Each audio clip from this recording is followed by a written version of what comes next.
اور وہ ان سے وعدہ کیا گیا تھا کہ 9 سینٹس میں آپ کو بجلی دیں گے اور 30 جون 2023 تک دیں گے. اب ان کو آپ ظاہر ہے کہ فنڈز کی بھی کمی ہے, وسائل کا بھی مسائل ہے, IMF کی پروگرام ہے, لیکن اس کے باوجود کل ہم نے افہام و تفہیم سے میں نے کہا یار اب ڈالر میں سوچنا بند کر دو, اس نے تو انشاءاللہ ایسے جانا ہے, روپے نے اوپر جانا. میرے ساتھ آپ روپوں کی بات کرو تو 1999 باٹا کا ریٹ ہے, 1999 یعنی 20 روپے سمجھ لیں, اس پہ ہم نے ان کو لاک کر دیا.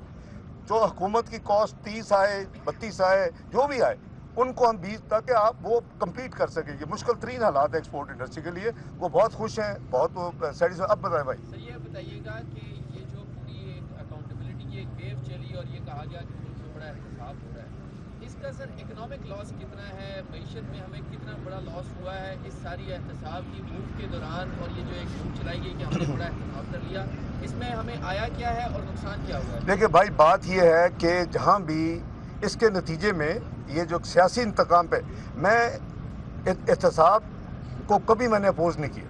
اگر کسی نے غلط کام کیا مجھ سمیت تو اس کو اس کی قیمت ادا کرنی چاہیے, بدترین قیمت اس سے لینی چاہیے. لیکن آپ سیاست کے نام پہ انتقام کریں, آپ حکومت میں ہو تو صبح آ کے پہلے بلائیں DGFI کو, پھر آپ کسی نیب کے بندوں کو بلائیں, یہ فلاں کے خلاف یہ کر دیں, فلاں کے خلاف یہ کر دیں, تو اس کا نتیجہ یہ ہوتا ہے کہ ملک میں سیاسی عدم استحکام آتا ہے جو کہ پاکستان میں تھا, جس کے نتیجے میں یہ حکومت پہ گئی اور تحریک عدم اعتماد جو ہے وہ کامیاب ہوئی پچھلی حکومت اور وزیر اعظم کے خلاف. تو اس کا آپ یہاں سے اندازہ لگا لیں کہ بھئی جو ملک 2017 میں جب یہ ڈرامہ ہوا, وہ بھی پولیٹیکل, سارا پولیٹیکل ایک چکر تھا کہ ایک پاناما کا جو ڈرامہ تھا اس پہ آپ دیکھیں کہ اس وقت پاکستان میں مہنگائی کتنی تھی, 2% فوڈ کی. آپ کی جنرل مہنگائی کتنی, 4%. آپ کے جو ہے قرضے کتنے تھے, 25,000 ارب. آپ کی GDP گروتھ کیا تھی جو کہ بہت امپورٹنٹ انڈیکیٹر ہے, 6.3 5.8 تھا. بعد میں PTI کی حکومت اس کو ریوائز کیا, پروویژنل فگر ہوتا ہے. آپ کے فارن ایکسچینج ریزرو پاکستان کی تاریخ میں بلند ترین تھے, ابھی بھی وہی ریکارڈ ہے. آپ کا روپیہ سٹیبل تھا. تو یہ جو چیزیں ہیں یہ ویسٹرن ورلڈ کے لیے نا بہت بڑی چیزیں ہوتی ہیں کسی حکومت کی یہ پرفارمنس. لیکن یہاں تو پھر جب آپ نے ٹارگٹ کر لیا کہ آپ کو کرنا ہے تو پھر آپ ایک بہت ہی نیک ترین ہو تو آپ کو پھر بھگتنا پڑے گا, اور اللہ معاف کرے کہ یہ اچھی روایت نہیں ہے. میں اسی لیے 2013 میں بھی کہتا رہا کہ چارٹ آف اکانومی کرو. چارٹ آف ڈیموکریسی میں میرا ایک رول تھا جو مسلم لیگ نون اور PPP نے کی, پہلے محترم بے نظیر بھٹو میاں نواز شریف 2006 میں, 13 میں 2006 لنڈن میں, اس کے بعد تمام پولیٹیکل لیڈرز آئے اور انکلوڈنگ عمران خان, اس نے بھی سائن کیا. میں کہتا تھا چارٹ آف اکانومی کرو, سیاست معیشت کے ساتھ مت کرو, یہ تباہ کر دیتی ہے ملکوں کو. وہی ہمارا حال ہوا ہے کہ آج بیچارہ غریب عوام پس چکی ہے. آپ کی مہنگائی جو ہے 27% میں چلی گئی ہے. آپ کے جو قرضے ہیں وہ جو بڑے بلند و بالا دعویٰ کرتے تھے کہ جی قرضے کو میں کراؤں گا, چیک کراؤں, کدھر چیک کریں گے, رپورٹ دینا پبلک کو, کیونکہ اس میں کوئی بھی قرضہ آپ کا لیتے ہیں وہ اسٹیٹ بینک میں جاتا ہے. عوام کا اکاؤنٹ نمبر 1 جو ہے کنسولیڈیٹ اکاؤنٹ نمبر 1 اس میں جاتے ہیں, اور جب آپ کی ری پیمنٹ ہوتی ہے, جب بھی ڈیو ڈیٹ ہوتی ہے, اسی سے جاتی ہے.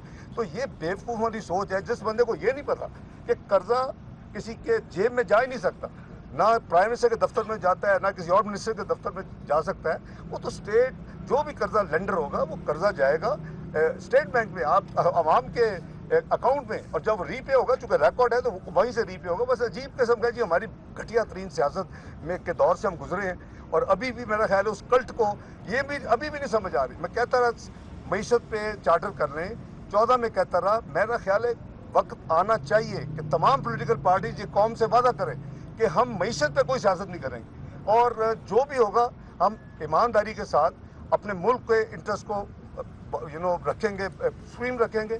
لیکن یہاں اپنے پیٹی انٹرسٹ کے لیے لوگ یہاں تک کہہ دیتے ہیں کہ جی اگر میں نے میرے خلافت پہ اعتماد ہو کے میں نے نکلا تو بہتر ہوتا ہے کہ اس ملک پہ ایٹم بم گر جاتا.